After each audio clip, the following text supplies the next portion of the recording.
Pozdravljeni v krajši predstavitvi naslednjega spletnega programa, ki ga začnem 19. maja, trajal pa bo do 19. junija. Naslov samega programa je Iz sence otroštva v stik s sedanjostjo. Program sem oblikoval predvsem zaradi tega, ker je glavnina kroničnih težav, če ne celo vse, s katerimi se srečujem pri svojem delu, posledica adaptacij v otroštvu, prilagajanja telesnih mišičnih napetosti, drže, dihanja, gibanja, izražanja čustev, neizražanja čustev, načina razmišljanja, načina govora, pod vplivom otroških dogodkov, otroških travm, otroških vedenj,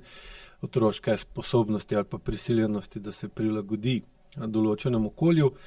in kljub temu, da telesno čuti, da to okolje za njega ni dobro, ni zdravo, ni primerno, se po krajšem ali daljšem upiranju in opozarjanju na ta problem prej ali slej prilagodi tem okolju, nanj navadi in posledično seveda mora tudi temu primerno spremeniti delovanje svojih živčno-mišičnih povezav, svoje senzorno-motorne zanke, potem samega živčnega sistema, tako avtonomnega kot podzavestnega kot zavestnega. Potem pa seveda sledi tudi sprememba delovanja presnove, prebave, imunskega sistema, dihalnega sistema in dobimo v bistvu podlago za vse ali večino ali pa verjetno celo vse kronične bolezni, kronično stanje in kronične bolečine, ki danes pestijo odrasle ljudi. Torej je namen programa v bistvu to, da je otrok živel v takšnem okolju, v katerem ni mogel ohraniti vsaj občasno spontanost in avtentičnost delovanja, ampak je mogel zato, da je okolje ustrezal oziroma da ga okolje ni odvrglo ali pa odrinilo stran od sebe ali pa na kak drug način uničilo, mogel svojo spontanost in svojo avtentičnost zamenjati za pogojno ljubezen, se pravi zamenjati za to, da je čutil, da ga imajo manj neradi ali pa pogojno radi, kar pa seveda vodi v močne pritiske, ki preoblikujejo delovanje živčnega sistema, ki pa potem seveda naprej vpliva na celotno telo in na tak način lahko telo daje v okolico takšen vtis, takšno vlogo, takšen vpliv, ki okolici ustreza. Pravi, ko gledam na to tako, da okolica vpliva na telo, telo vpliva na živčen sistem vpliva na osrednji živčen sistem, tako na avtonomno vejo, kot na podzavestno vejo, kot tudi seveda na zavestno vejo. In ta vpliv potem odločilno vpliva na delovanje živčnega sistema oziroma osrednjega živčnega sistema in potem po motornem delu pride do tega, da spremembe in način delovanja osrednjega živčnega sistema vpliva na živčni sistem vpliva na telo, telo pa potem vpliva na okolje in dobimo eno tako večjo senzorno-motorno povratno zanko medsebojnih vplivov. In jasno, ker je otrok v otroštvu običajno močno podrejen okolju in od njega močno odvisen, je seveda njegova potreba, da prilagodi svoj vpliv na okolje zahtevam tega okolja do njega in njegovega vpliva zelo logična in nedvoumna. Tako se potem pogosto zgodi, da je otrok moral biti reševalec partnerskega odnosa, občutkov manj vrednosti ali pa neprimernega starševstva, ker lahko imamo starša, ki ima recimo močno željo, da bi bil, ne vem, super mama ali pa super oče, kljub temu, da njegovo vedenje, njegovo starševstvo ali pa jasno tudi partnerstvo, ki je predpogoj za starševstvo, ni tako super, ko bi si on želel. In seveda potem, če se otrok odzove na njegov starševski vpliv drugače, kot da je ta vpliv super, je tak starš lahko pretirano razočaran, žalosten, užaljen, prizadet, jezen, zagrenjen in podobno, tudi maščevalen, kar seveda potem vodi v to, da otrok hitro ugotovi, da če se spontano in avtentično odzove na vpliv starša, da ta spontanost in avtentičnost na noben način ni zaželena in potrjena, ampak napadena, zasmehovana, sfrustrirana, poniževana in podobno, kar pa jasno, tako kot sem že na začetku omenil, pripelje do močnih vplivov na spremembo senzorno-motorne povratne zanke otroka, ki se potem spremeni v kroničnega reševalca, v tem primeru recimo starša, da starš lahko ohrani mnenje o sebi, da je super oče ali super mati, se seveda otrok vede točno tako, kot on pričakuje.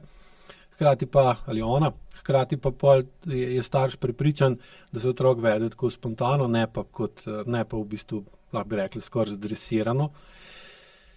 kar pa seveda zmanjšuje in onemogoča spontanost in avtentičnost otroka. Otrok je pod stalnim pritiskom, pod stalno napetostjo, da se odzove pravilno in za starša uporabno. In seveda njegov avtonomen živčni sistem se premika vedno bolj v simpatično stanje in je kronično simpatično stanje, v katerega se razvije. In če to traja več let, se seveda tudi njegovi podzavestni vzorci in telo ter živčni sistem spremenijo do te mere, da niti ne zna več drugače živeti. In seveda potem je zelo velika verjetnost, da se razvije v tako obliko osebnosti, ki danes rečemo narcis, kar pomeni, da je pretirano odvisen od okolice, kako se okolica odziva, tako kot je bil v otroštvu. Samo da pa, ko taka oseba odraste, ni več pasivna, da se samo odziva na okolico, tako kot se je kot otrok na starša, ampak začne potem tudi zaradi večanja lastnega karakterja, lastne moči, lastne zavesti vplivati na okolico sam in zahteva od okolice določen odziv. In če tega odziva ne dobi, pride do različno močnih čustvenih manipulacij s strani narcisa in dobimo v bistvu spet novega starša, ki je prepričan v to ali ono in od otroka zahteva, da se do njega obnaša tako, kot staršu ustreza, ne pa tako, kot bi otroku ustrezalo, in se cikel ponovi samo v naslednji generaciji. In recimo tak otrok, ki v bistvu postane, hočeš ali nočeš, reševalec svojega starša ali pa obeh staršev, lahko tudi seveda drugih družinskih članov, ali pa tudi učiteljev in vzgojiteljic ali pa vzgojiteljev, trenerjev in podobnih ljudi, ki v njegovem življenju igrajo neko od vlog, ki so podobne starševski, se razvije v partnerja, starša, sodelavca, ki ne zna postaviti pravih mej. Lahko seveda postavlja pretirane meje ali pa ima meje, ki niso reciprocitetne, se pravi, taka oseba se lahko prestopa meje drugih brez vsakih omejitev, brez vsake slabe vesti. Po drugi strani pa, če nekdo drug njemu postavi mejo ali pa mu vrne, v narekovajih, enako vedenje, kot ga je imel, ko ga ima on sam do njega, je pa šokiran, prizadet in pride lahko do močnih čustvenih odzivov, tako izraženih navzven ali pa notranjih, ki se potem lahko spremenijo v močno zamero, močno zlobo, močno nevoščljivost ali zavist, maščevanje in prezir. Ampak to, da ne zna postaviti mej, v bistvu ni zato, ker si tega ne bi želel, ampak enostavno zato, ker njegov živčen sistem ne zna drugače, ker je bil v otroštvu vzgajan na način, da on ni smel sam imeti svojih meja, in ko se je spontano in avtentično odzval na prestopanje mej strani recimo starša, čeprav je starš seveda imel objektivno, sploh v svojih mislih in svojem vedenju, skozi svoje otroštvo in svoje izkušnje, za to upravičene razloge, mu tega ni smel ne dovoliti, in seveda se potem, kar se Janezek nauči, to Janez tudi zna. Tako da v samem programu, ki bo trajal 25 dni, torej 5x po 5 dni, vsak dan razen petka in sobote od 20:30 do 21:40, bom razlagal o teh področjih, kako pride do oblikovanja telesnih struktur, nevronskih struktur, mišljenja,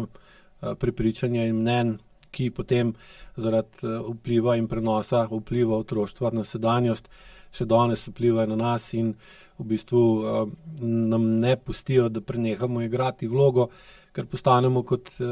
igralec, ki skozi igra eno in isto vlogo in potem niti ne zna ali ima pa vedno večji odpor igrati druge vloge, hkrati pa tudi okolica, ki ga gleda na ekranu ali pa na platnu že leta in leta v enaki vlogi, se v bistvu tudi sama noče, da bi ta igralec spremenil drugo vlogo, ker bi to zahtevali tudi od njih.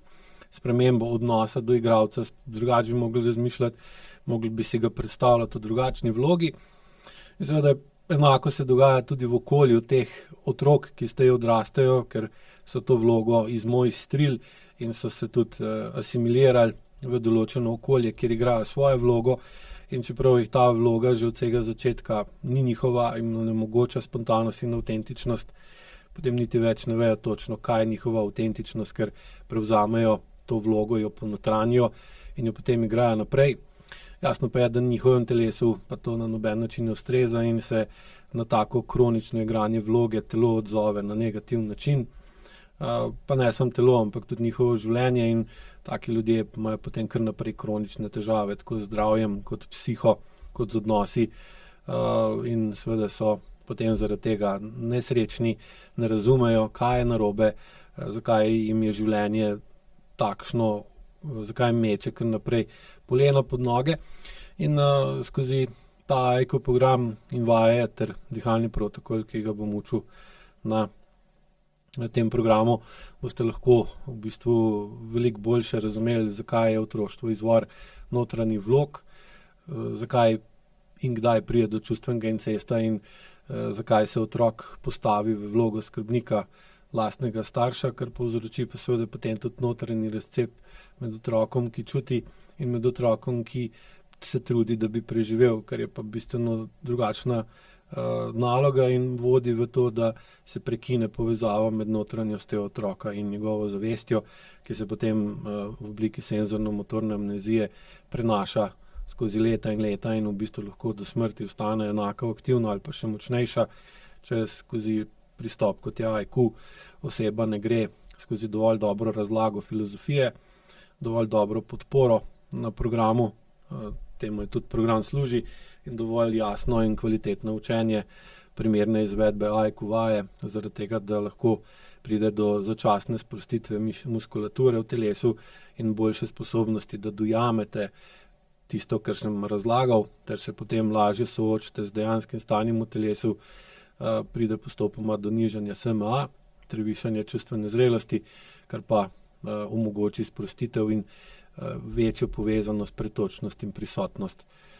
udeleženca na programu v svojem telesu. Učil bom, kako telo dejansko postane arhiv nerazrešenih dogodkov in te nerazrešeni dogodki omejujejo gibanje, povečujejo zakrčenost mišic in nas delajo ožje usmerjene, manj spontane, manj raznolike, manj multifunkcijske, ampak dobri smo samo še v določenih vedenjih, določenih čustih, vse ostalo nam pa v bistvu otežuje kronična mišična napetost,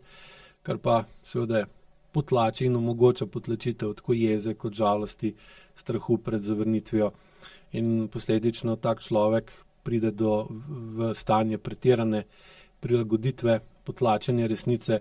in izoblikuje tako imenovan mišično klep oziroma zakrčeno membrano, kjer kronično napetost uporablja za to, da preprečuje stik s svojim avtentičnim jazom oziroma tudi samim notranjim otrokom, ki pri takih ljudeh ostane aktiven.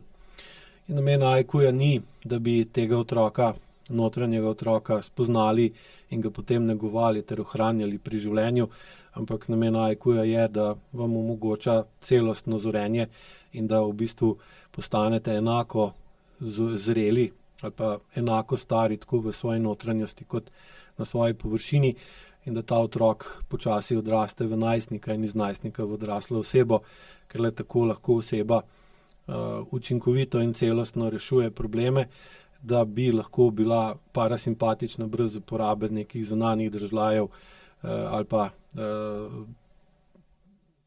slepenja samega sebe.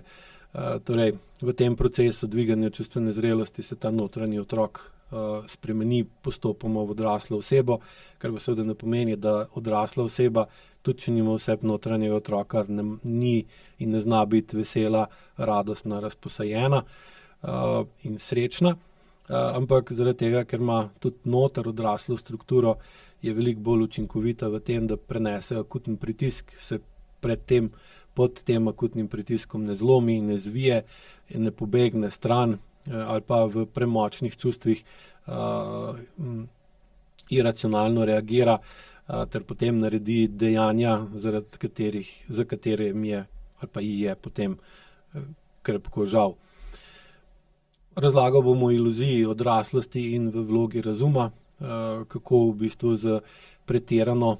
čustveno inteligenco ali pa pretirano analizo povzročamo paralizo zaradi prepričanja, da lahko le ali pa tudi ali samo z razumom rešimo težave, ki so nastale v telesu, ker se po praksi pokaže, da ne deluje. In AIQ razume odraslost kot funkcijo stopnje stika s samim sabo, ne kot funkcijo let ali starosti. In bolj, ko znamo biti v stiku sami sabo, tudi takrat, ko nam ni fajn, pa ko imamo težke spomine, pa ko iz nas ven prihajajo dolgo potlačene entropije, mi pa ostanemo sami sabo, postajamo vedno bolj odrasli in postajamo vedno bolj osebe, ki več problemov uredijo kot naredijo, kar je pa spet predpogoj za to, da znamo postavljati meje. In seveda bolj, ko znamo postavljati meje, bolj lahko tudi urejeno okolje, ki smo ga dosegli s svojo lastno učinkovitostjo, držimo urejeno in v takem okolju seveda je bistveno lažje ustvariti kvalitetno partnersko zvezo in seveda potem tudi kvalitetno starševstvo ali pa starševstvo, ki ni tako dobro zaradi vpliva naše preteklosti na našo starševsko funkcijo, spremenimo v boljšo starševsko funkcijo in s tem tudi svojemu otroku preprečimo, da bodo tudi njegove sence iz njegovega otroštva vplivale na njegov stik s samo sedanjostjo.